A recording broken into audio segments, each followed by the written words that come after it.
Hello everyone, Spice Focus for our latest fan phoning. Good to be with you this evening. Good to start just about on time. Laura Mitchell said chop chop as we started 1 minute late. So we thought we'd better get going, be with you this evening. Take your calls on whatever you want to talk about, all things Nottingham Forest. We'll do our normal kickoff though for 5 minutes or so before we introduce callers. Greg Mitchell is back with us after what feels like forever. How are you? It does feel like forever. I've missed you massively. I tried to do a public apology because I said I'd send you a text saying how proud I am of you as you start your new employment, and I totally forgot, didn't I? Yeah, well, yeah, thank you. I'll take that as an apology, and thank you anyway. Yeah, I'm good. How can you not be good at the minute? It's incredible what's happening. I know.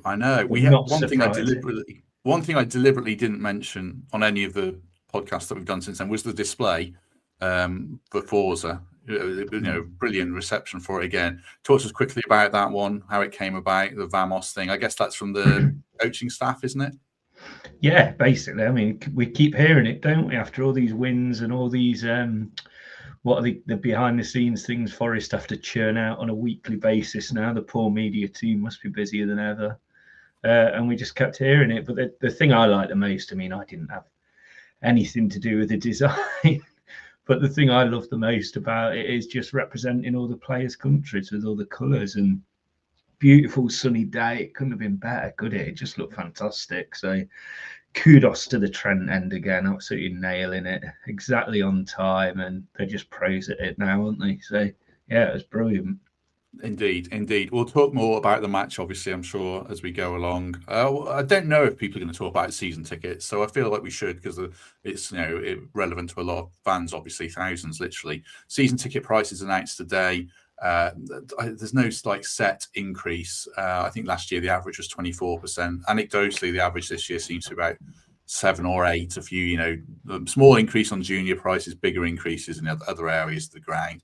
Looking through Twitter, I think people seem generally okay with it. I know a few are going to be unable to afford their tickets, which is terrible, obviously. But what do you make of it, speaking just for Greg Mitchell?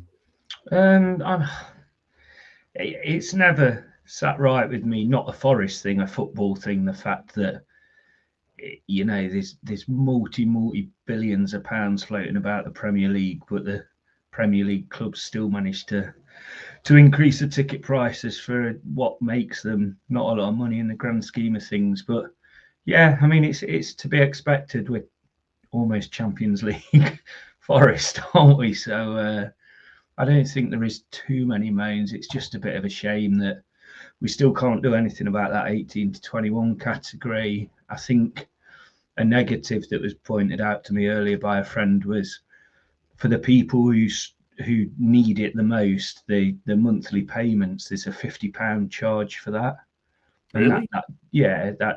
Well, I believe there is an admin charge, I guess. An admin charge, yeah. And I've always thought that's a bit unfair, but that's obviously the finance company doing that. But yeah, there's going to be increases, aren't they? But when you look at where we've been over the last few years to where we are now, you should kind of expect it. But still, you have a right to not be happy in a certain sense. So I don't know. I'm fortunate enough that I'll still be going next year and watching God knows what and who knows what. But I just know it'll be great and exciting, and yeah, loving it at the minute. Yeah, I think there's a few things to it. I mean, obviously, last season we were 17th. This season we're 3rd. We don't know where we'll be next season, but people are willing to pay a bit more. And I think another sentiment people expressed was, I was expecting more. I think the huge hike last year prepped people to think they were going to get more. So, I felt people got rinsed last year, and because they didn't get rinsed this year, they feel a bit better from it. But I think that, as you say, I was expecting roughly what we got, so it's not a disaster. I mean, I was slightly surprised to see it released today as well, because I believe there was a fan advisory board meeting last night to discuss season ticket prices and obviously have their say on it, and then for it to be released a few hours later was quite a surprise, really, before I suppose feedback can really get going and see if anything can be done. But yeah, like I say, it's not as bad as it could have been, and football, the way it's going, it's going to continue that way, isn't it? But I just hope that there's a way in the future that we can't forget where the fans of old have been and where we don't price them out. There was a really good thing from a Liverpool fan the other week who they froze their prices, by the way, haven't they? A few clubs have, yeah. It's kind of like protect their cop. If you're going to raise prices everywhere, that cop they've been stood in those seats for years and years, like protect the prices in there. And I do think there should be looking at things like that in the future, but that's not for now. We're riding high at the minute, and everything's great. So yeah, it is what it is. We might pick up on this on Thursday, but I don't think it's going to be the big debate it was last season. Certainly, last year's rise was pretty huge. Matt D makes the point that we were catching up with other Premier League clubs. I mean, we did last year's stuff to death. I think it was pretty steep. I can see that point. As Peter says, do us a favour, hit like if you haven't already. That would be great. I'm going to drop the link in so people can jump in if they want to join us. Have your say on anything you want to do with Forest. Really, the link is going in now. It'd be great to have a few people with us as normal, and me and Greg will chat with you. We've got one person in already. He's young, so we'll let him go first. Archie, you all right, mate? Yeah, how are you? Good. How are you? Brilliant. Well, you can't be bad right now, as we thought, being City. That's true. I don't know if I'm allowed to talk about your haircut. Your dad emailed me and said you'd got a special haircut, a Forest haircut. Are you allowed to turn around and show people or not? Yeah. Put your head back. Oh, your mum's guiding you in. Oh, there it nice. is. There it is. Oh, we're allowed stuff like that. That's awesome. That was going to be my next question. What did your teachers say? They said that it wasn't allowed in secondary, but it didn't stop me when it's in just not secondary, primary. Won't stop Very me good. then. Good on you. What do you want to talk about Forest before we let you go? Like the scores and fixtures, what we're going to win, lose, and draw, and the scores of it. Go on then. Which games?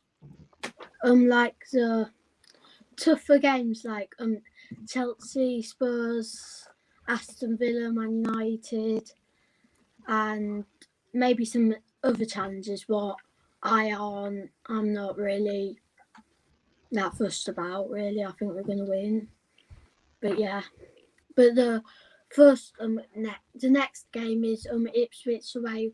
What we're going to win 2-0. I expect. Yeah. And at the Man United game, I think it's going to be 3-1 Forest, hopefully, because as Man United form is bad. And I think in our last 10 games, we're going to win 5, draw 3, and lose 2. I do. So where are we going to finish in the league then? For you? We're going to finish further and maybe like tied on points and just like goal differential or something. Nice. Okay. Are you happy with that, Greg? We haven't asked you where you think we're going to finish. I was just thinking. I was still thinking about Charlie's haircut. I like that. We keep saying 5 wins, and it should be enough for 5th place, shouldn't it? So with the added draws in there, I just still think we can catch Arsenal. I really think they're slipping, and yeah, I think 2nd place sounds good, doesn't it? I think it's if we get 2nd, I might have Charlie's haircut for the last game. You can't do that in your new job, can you? I don't know. That'd be pretty funny. It'll be fine. Anything you want to say, Archie, before we let you go? We've got quite a few people already tonight. No, not really. Except Forest might win 6 if it'd be like West Ham or like them easy clubs. I'm glad you call them easy clubs. Because what about the FA Cup? FA Cup, I wouldn't really be that bothered about. I just want to be in the league. The cup, we'll worry about next year. I don't really want it this season. Fair enough. I'm just too focused on the league. Yeah, you want your mum and dad to take you to Madrid, don't you? Yeah. That's the thing. Go and see Mbappe. Right, very good. Archie, I'm going to let you go, but good to have you with us as ever. Well done. Cheers, Archie. See you later. See you later. Bye. Cheers. Bye. Right, just before we add a second caller in, I'll just put up the European Dream Tracker as by Danscape, since you're on, Greg Mitchell. There we go.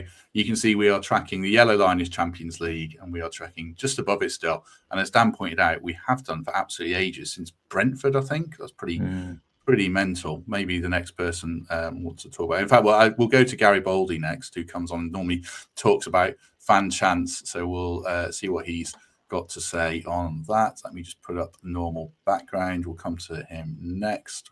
Bear with me 1 second. Okay. Can we hear you, Gary? Hello, guys. Can you hear me? Yes, I can. You I love your voice. What do you want to talk about for this evening? No talk of songs today. I was thinking about comparisons with the 94-95 season. Oh yeah. And so I was looking at how the two seasons have progressed. And in the 94-95 season, we started well, tailed off a bit in the middle, and then finished really strongly.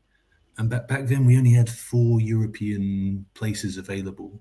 And so actually, we spent a big chunk of the season outside of the European placements.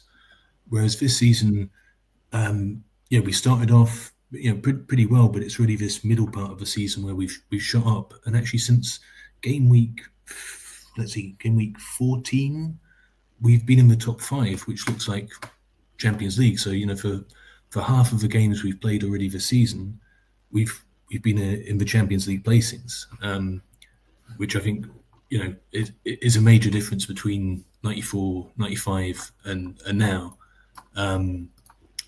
And also in terms of like comparisons of like players from that time to now, I kind of feel like our team is stronger overall. Like I feel like in defense we had, obviously Psycho was head and shoulders above everyone. And then up front there was Roy and Collymore. But I feel like the overall depth of the squad like is better now.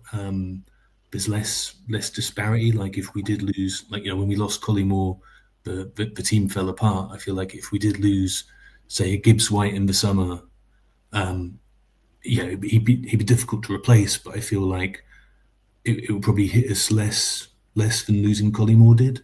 And also another difference is we've got a benefactor behind us that we didn't have back then. Where I imagine if we did lose a Gibbs White, we wouldn't buy Andrea Solensi to replace him. What do you think, Greg, about that I guess he's comparing Stone and Wone versus Hudson-Odoi and Elanga, and I don't know, is it Des Little, if I'm remembering right, versus Olaina and stuff like that? Yeah, so I did think about a combined team.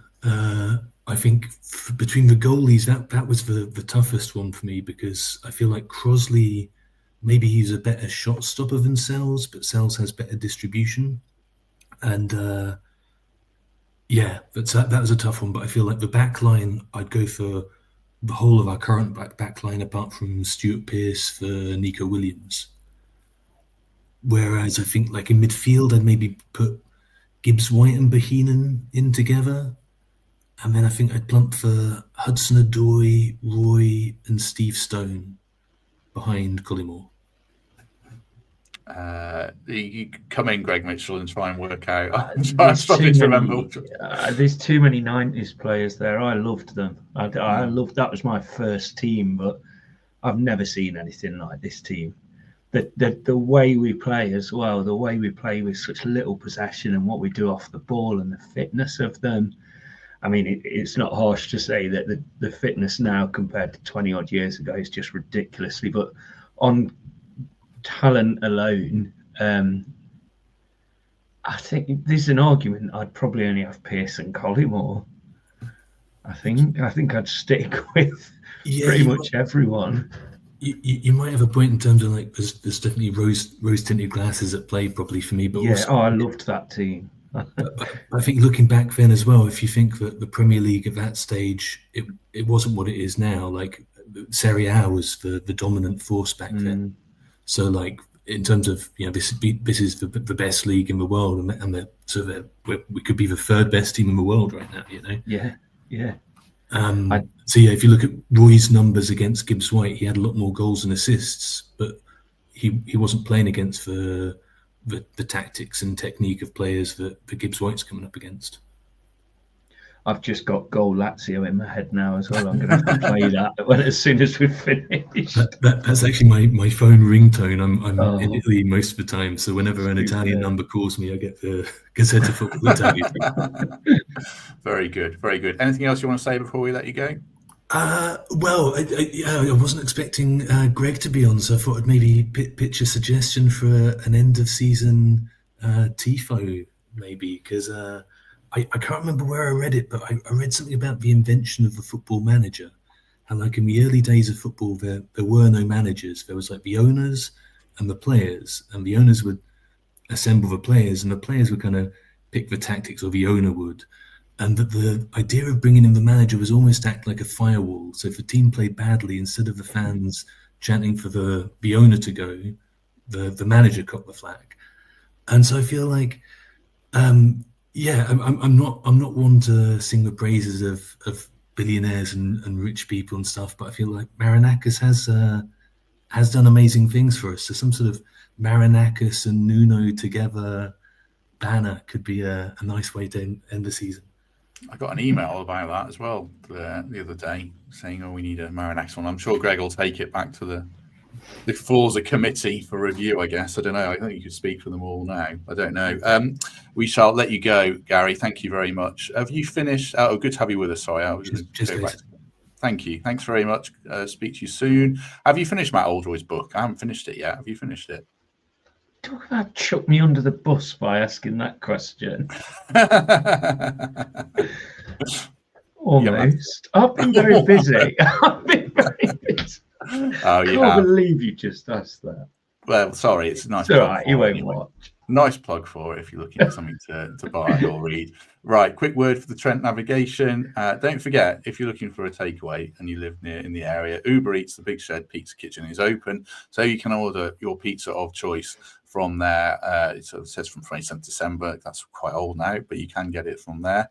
You must have said your favourite pizza, mustn't you, before? Yeah, I said, and do you? That spicy sausage.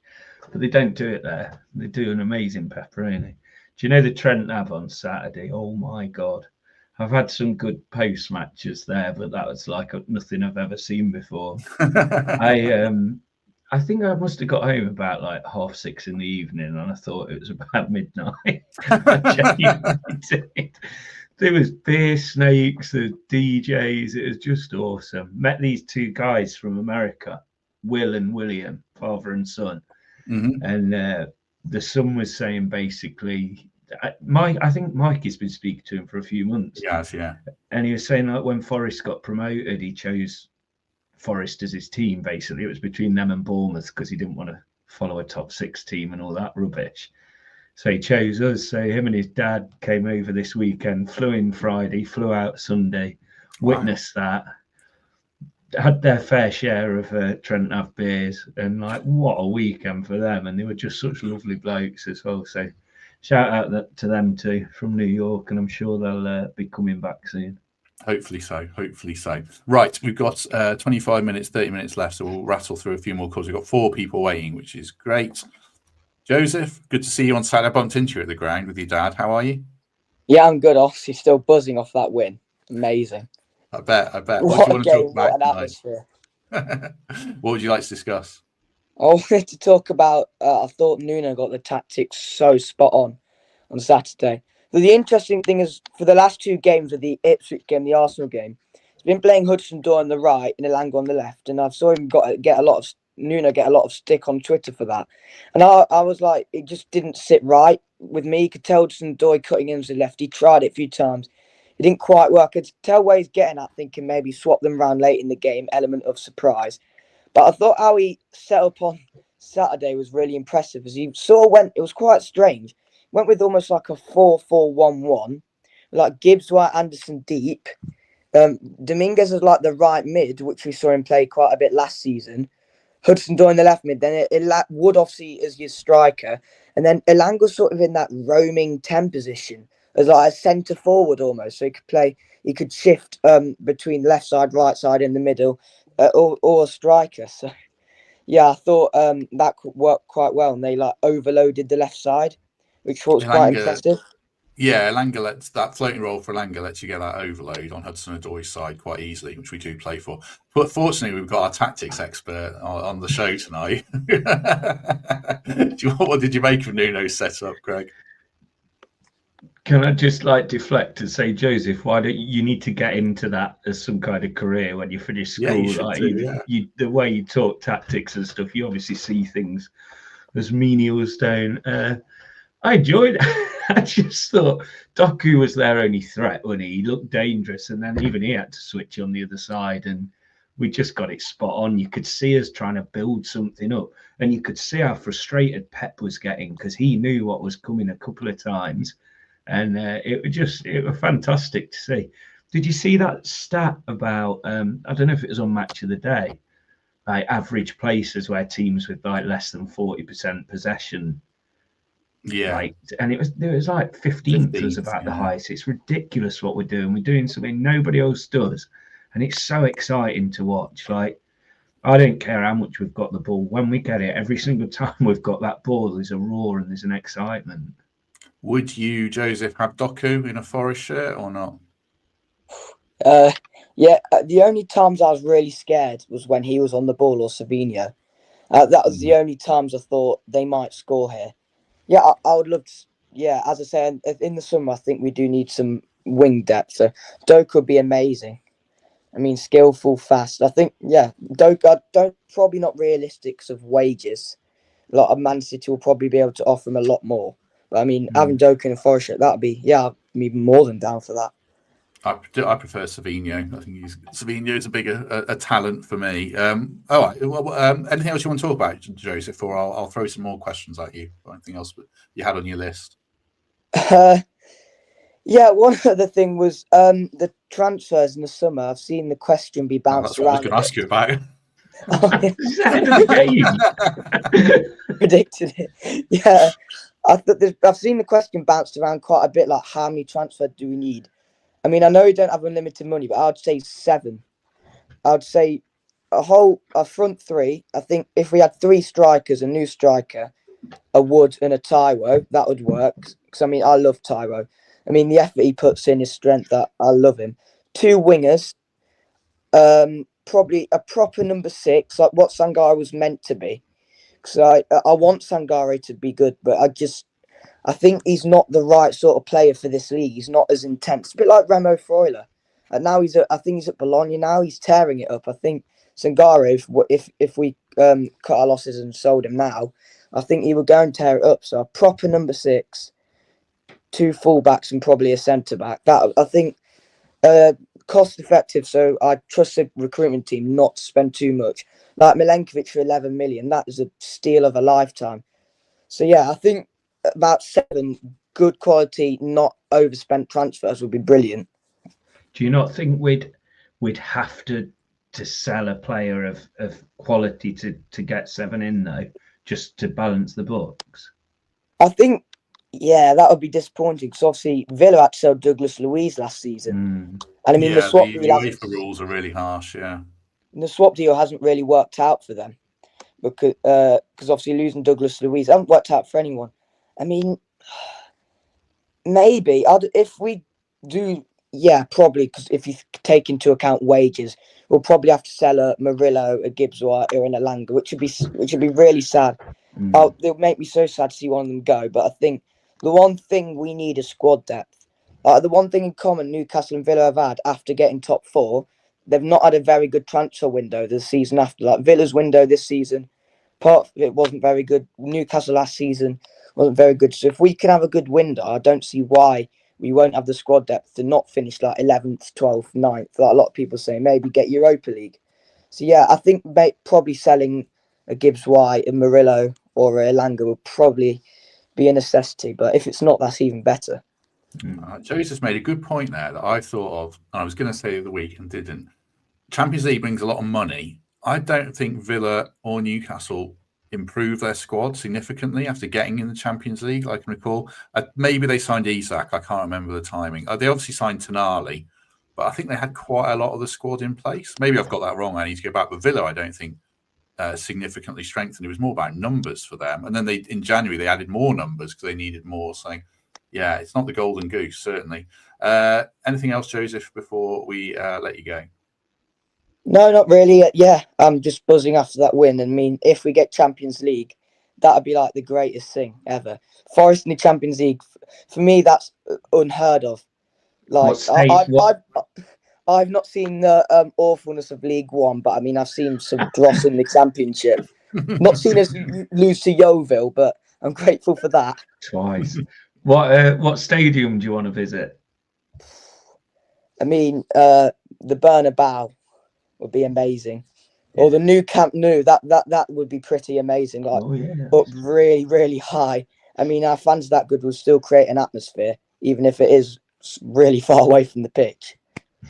Yeah, no, good point. Good lad, good point. I'm going to put this comment up from Danscape, which is a good one. About qualifying Champions League, you have to pay a lot of bonuses out, add-ons to existing players as well, each chunk of money. We'll have to give improved contracts to players as well. I think the good thing is it means you keep a Gibbs White and Murillo, Elanga, Hudson-Odoi for longer than I think we might have done otherwise without this success. So, yeah, I mean, no one's going to turn down the Champions League, obviously, are they? It's brilliant, but some interesting points there. Yeah, but then right. Look at sorry.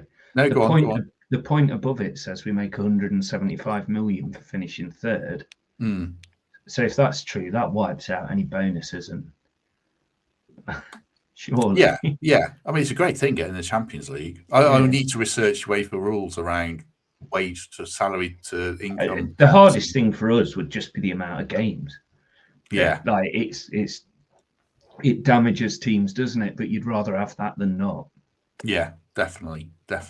Right, we've got two more people, which should work nicely because we've got about 15 minutes left, so about 6 or 7 minutes each, which is great.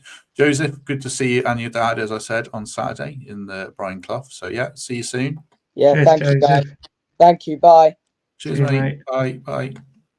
Right, two more people to say to go. As I say, good to have so many people with us. I know there's Champions League on now, so if people are with us, that's great. Do us a favour and hit like if you can. What's going on?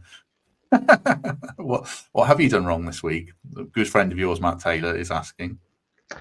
Well, to be honest, she won't because, like I say, I thought it was a little bit later than it was on Saturday, but at least I was still awake. Let's say no more. Feel free to defend yourself in the live chat, Laura. Don't take that off, Greg. I think a coat's still in the Trent Nav somewhere. Anyway. Here we go. Shah, mate, good to see you. How are you doing, mate? Yeah, good to see you. I'm doing great. Not bad at all. How are you? Yeah, good to have you with us. What would you like to discuss this evening? Yeah, thank you so much. I absolutely enjoy being in this podcast and particularly on this show. It's my favorite show. Good. And and then on my list today, what I want to talk about is a quick word for the Forza Garibaldi, supporter-driven movement. I think what they're doing is great work. They're brilliant, and then their displays on the ground and the way they organize is absolutely exemplary. So in Nottingham Forest, this Forza Garibaldi, what they do on the ground, I mean, they lead the atmosphere at the city ground. And they enhance the atmosphere at the city ground. So, I mean, great shout out to them. I think they are being led by our great friend here, Greg Mitchell. I think so. So I don't normally interrupt people. I might have to cut you off if this goes on. Yeah, I've absolutely adored the work you have done. I mean, if I could have been in the ground, I mean, at the city, I could have taken part in it, but it's very good work. And then the other thing I want to talk about is the win against Man City. It was absolutely massive. It was commendable win, victory worthy of praise. I mean, it was a liveliness. So, and then that Hudson-Odoi goal was absolutely brilliant. So I feel I've absolutely enjoyed And then I don't know, I'm feeling a lot of pressure. I don't know right now, but we are making to the Champions League. Who's with So you? I mean, yeah. I mean, my daughter here is absolutely Say hello if you Is want. she a Forest fan? yeah, no, she's a Forest fan. I mean, can I show you? Yeah, Do say you hello if you want. do you have any other Forest friends now? Have you noticed more people where you live wanting to support Forest? I mean, a lot of people, particularly my friends, are subscribing to this Nottingham Forest course because of me. I mean, what I can tell is that nobody knew Forest 5 years, 6 years ago when I started supporting this club. I mean, I'm watching this club for almost 6 seasons, 3 seasons in the Championship and 3 seasons in the Premier League right now. And I never saw someone supporting Forest until I became Forest fan myself. So, and now great friends of mine are subscribing to this course. They are becoming Forest fans slowly and slowly. They are watching games with me. They are actually on the news feeds. They have subscribed to the Nottingham Forest social media platforms. Now they are following Nottingham Forest. So, I mean, it's great. It's great. And then always, I'm proud of my team. I absolutely love it. And then if I can, I try to talk up Forest and not talk them down. So this is a great club, massive, massive club. And then to see them on the Champions League next season will be absolutely brilliant. I mean, we are ahead of the schedule. I mean, what I was expecting is that we will not make the Champions League this season, but we will make it maybe 2 seasons later. And then it can fast forward right now. I mean, it was unexpected, but I still believe we can still make it to the Champions League. And one note is that I will not watch the Champions League this season until Forest become Champions League giants next season themselves. So, and that's when I will start watching the Champions League. But now I don't want to watch it. That's Very it. good. Very good. Right, we'll let you go. I've got two more people. Someone else has dropped in. I want to try and get to everyone. What's your daughter's name? If you want to say. She's called Hawa. Mhm. Can you pronounce that? No. Oh, So Power. Hawa, yeah. You pronounce it? Yeah. Power. Yeah. Yeah. Forest all over the world. There But you she go. will become, no problem. She will become Forest fans herself. I mean, I'll try to make her watch Nottingham Forest, and then I'll try to buy her for Forest shirts if they reach here in Nairobi, Kenya. I mean, they are not here right now, but maybe next season we'll get them. So that's the time when I will start making this young Hopefully little so. daughter of mine to watch Forest. Hopefully so. Right, I'm going to let you go. We'll get these last two callers. We're good to have you with us as ever, Charmaine. See you soon. see you, mate. Thank you so much. See you later. See you later. See you later. There we go. International audience. Very good. Two callers to get to, Lee and Edward, in the next 10 minutes or so. So, yeah, let's get to Lee. Evening, Lee. How you doing? Evening. I'm good, thank you. You, Pat? Very well. Very well. Thank Good. you. Enjoying it. What would you like to discuss tonight? First thing to Greg, the Trent End display again was just brilliant. No, it was. Matt, mute I yourself. loved it. I just loved it. It was great. It was brilliant. I mean, I'm in the Upper Trent, so I'm part of it, but I loved it. But I'm a little bit. People keep saying, "What do you prefer, Champions League or FA Cup?" I'm being greedy. I want them both. Yeah. I really want them both, and I reckon we can do it and all. I really, really do. The way they play in at the minute, full of confidence, going forward. Gibbs White, if he can keep pinging balls like that every game, then there's nobody going to live with us. I do want both. I want trips to Wembley again. I want to go again. I've done it once. I want some more. I really do. It'll be Jump in weird, there, won't it? Greg. Like, this is the thing with I know we're getting ahead of ourselves, but I'm just talking about it generally. I hate the semi-final being at Wembley. I think you should reward clubs that like build a new stand or build a new stadium, like say Everton and Spurs get the semi-finals or something next year. But the Wembley thing's just a cash cow, isn't it? It should be the final. Everything should be about being at Wembley, and it'll be weird going down there and winning a semi-final and going, oh, see you in a couple of weeks. But I mean, it's great, obviously. But yeah, I'd love to see it at another ground.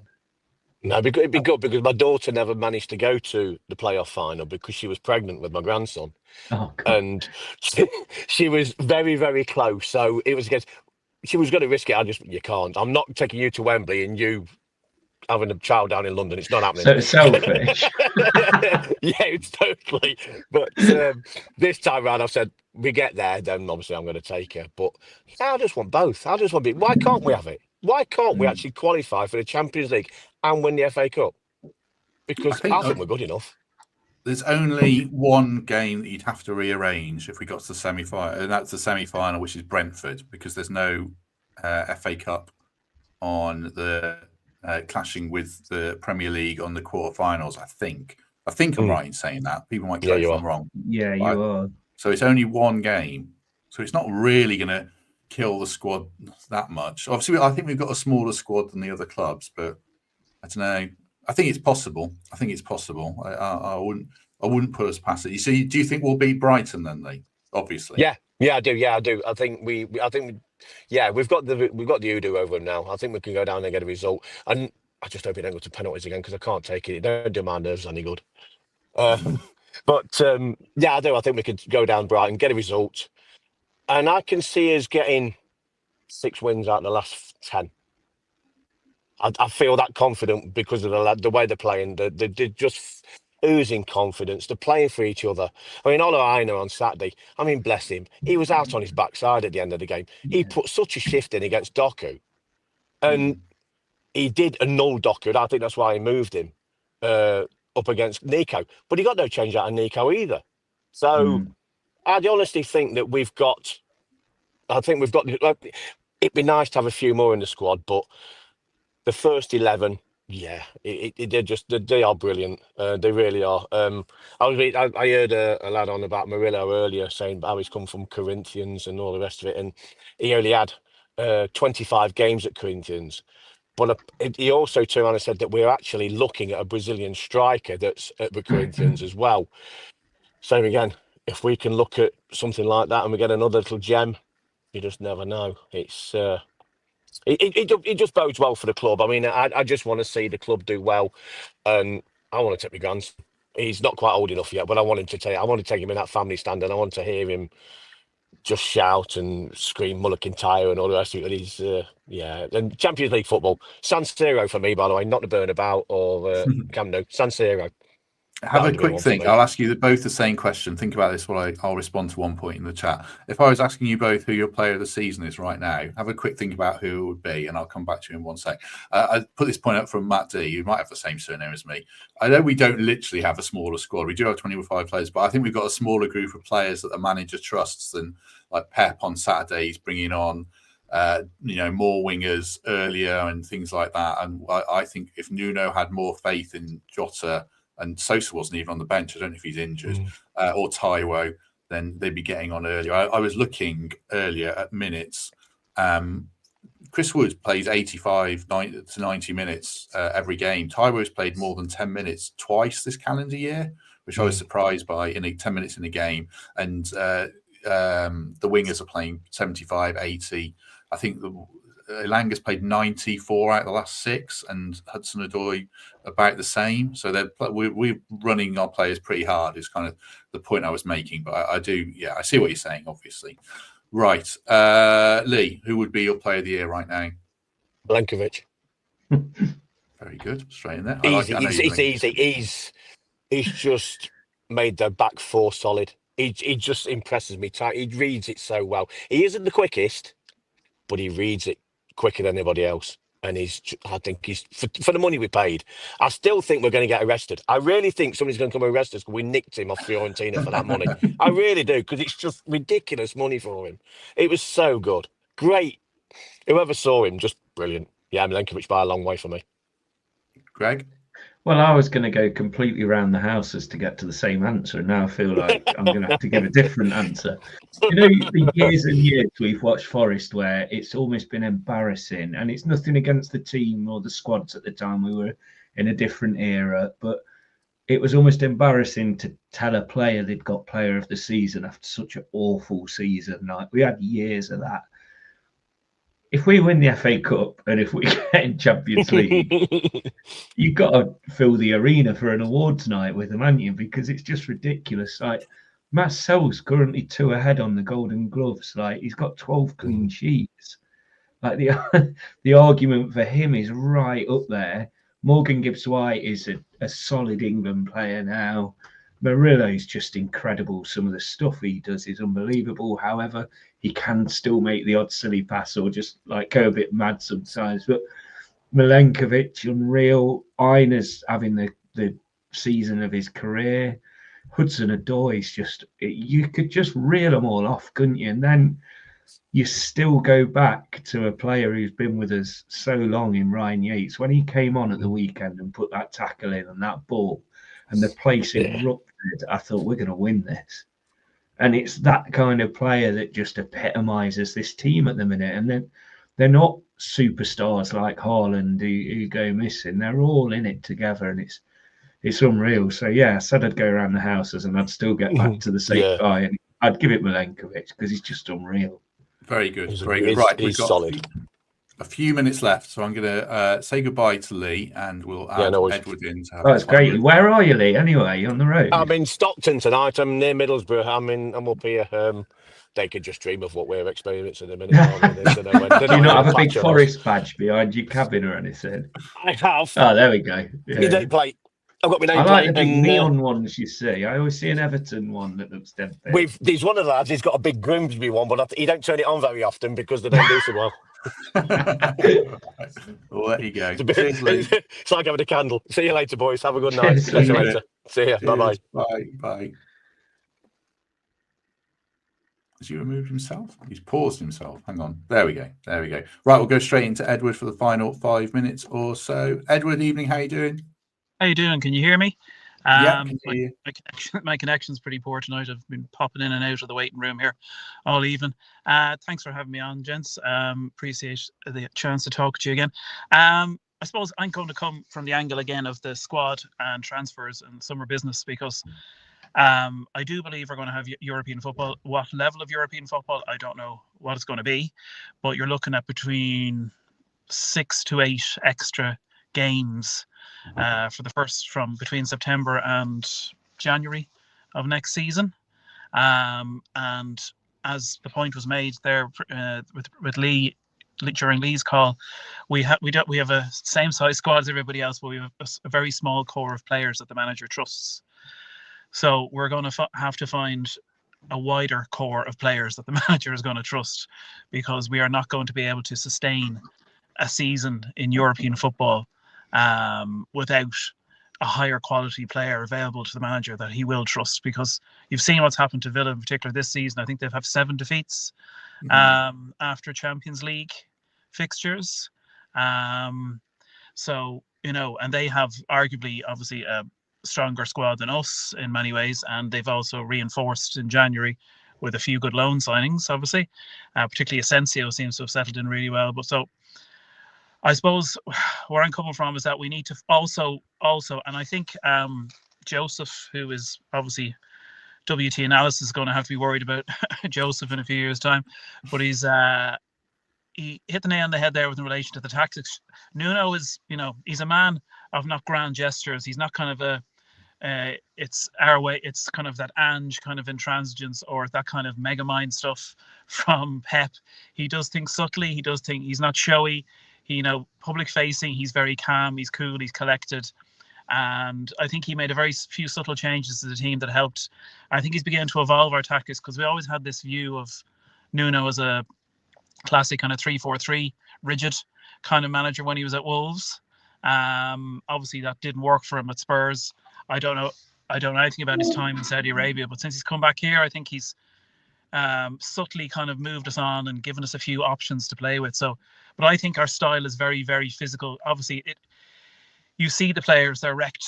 Olaine is the poster boy for being the most wrecked player at the end of every game, but I'd say every player feels it. And I just think we need to evolve the style a bit if we're going to compete in Europe next year. Because let me interject and ask you one question before we run out of time, Edward. Yeah. Would you maintain the same recruitment policy in terms of not going big on transfer fees, youngish South American type players? Is that still the right market for you, no matter what competition we're in, or not? Yeah, no, I think we should keep that up, because it's proved incredibly successful for us, given the hit rate with transfers and the amount that fail compared to the amount that succeed. I think Forest have been very lucky so far. Obviously, they have a very good network there. So yes, I would. I would also look at some of the more prominent free transfers who'll be available in the summer, like Jonathan David, who will just be wages, Angel Gomez, who'll just be wages. You know, they would do two things I would like the team to do. Obviously, we need another striker, a different type of striker up front to play a different style. And obviously, Angel Gomez is a different kind of player, because I think we need to learn how to hold onto the ball more, and become and be a team that expends less energy on such a consistent basis. So having a player who can control the tempo and pass when required. Not saying all the time, but we just need to kind of mix up our style if we want to progress in Europe and maintain a level as well in the Premier League next season. Because I think we just have to grab this chance with both hands, because we don't know whether we didn't expect to be in this situation, and we don't know when we'll be in this situation again. So we just have to use it as a massive building block. One player I will say that may be an option as well is there's a young guy playing for Reims or Rams in League One called John Finn. You can tell by the name he's Irish. You look at him, he doesn't look Irish, classically Irish, I should say, but he's a magnificent number 6 who's just literally broken onto the scene this season with Rams. So he wouldn't be very expensive, but I think he'd jump with the chance to play in Champions League if Forest had that, or the Europa League even, if we got that either directly or via the FA Cup. So yeah, I just think the quality, we need to get the quality in. We need to still look at those markets. Obviously, we need to look at character as well, because one of the brilliant things about the squad this season is that there are no divas in it that we can apparently see, and that team spirit and that bond and that affection for the manager. You know, the match day passes kind of do it, the social media stuff between games, you see it. So we can't lose that. So, you know, I'm assuming there is I hope there is a no divas policy amongst the recruitment team, and that we can kind of persist with that, because it really has helped bring the team on this year, because nobody seems to be kicking up too much about not being regularly in the team. People are accepting that, you know, the manager will pick certain people for certain games, and that other people will have to bide their time and get used to English football more.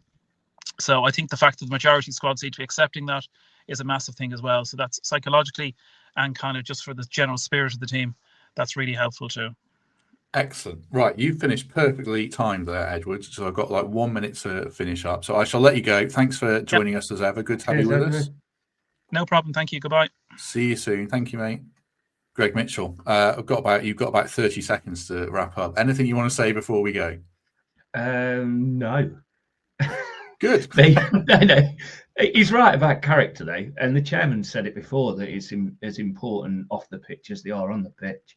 And like I said previously, I've been lucky enough to see the recruitment team and what they do, and they gave a bit of a display last August about what they do, and they'd have been working so hard this summer, this winter, and ready for the next season already. So I'm sure we've got A, B, C, D lists, and we'll be going for the A's. So I'm very excited. Hopefully so. Yeah. Pat mentions a cheeky bid for Jota in the chat. I would have explored that, but we're out of time. If you mention that again, Pat, next time you're with us, especially on Thursday, if you're with us, we might try and pick that up. I see Liverpool are selling quite a few players by the look of it, some interesting names, so one for discussion. Right, we're going to end it there. If you've enjoyed this, do us a favour, hit like, hit subscribe. We're back tomorrow with Matt Ford, Thursday an Ipswich preview, Friday an opposition preview. We've got a bonus Forest ladies preview because they're playing Derby at the weekend, and then we'll have a post-match show on Saturday for the Ipswich game. Greg Mitchell, thank you very much. Thank you. See some of you on that very busy 8 o'clock train to Ipswich on Saturday, because there's only blooming 2 trains. Bring back the football specials. That's going to be my campaign. Let's do it. Right. Have a good evening, everyone, and we shall see you soon.